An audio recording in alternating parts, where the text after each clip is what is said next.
আজকে আমি নতুন আলু দিয়ে আলু ভর্তা বানাচ্ছি। সেজন্য আমি মরিচটাকে আগে থেকে ভেজে লবণ দিয়ে রেখেছি। আর এখানে আছে ধনিয়া পাতা, পেঁয়াজটাকে আমি ভেজে নিয়েছি সরষের তেল দিয়ে। আর আলুটাকে ছেড়ে নিয়েছি।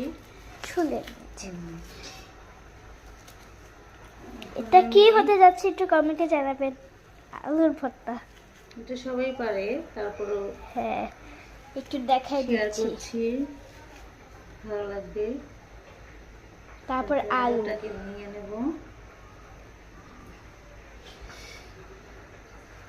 খুবই গরম,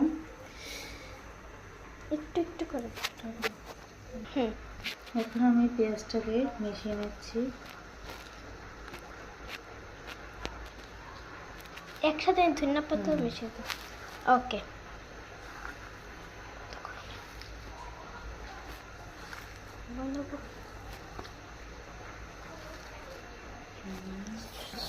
এখন তো দেখেই আমি যাচ্ছি। হ্যাঁ, আলু ভর্তাটা ডান হয়ে গেছে। এখন আদিলাকে একটু ফ্রাই করাবো। খাও, দেখো কেমন হয়েছে।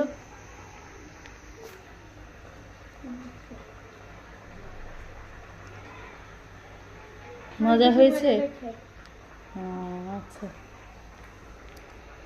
আপনারা বানাতে পারেন। Bye bye.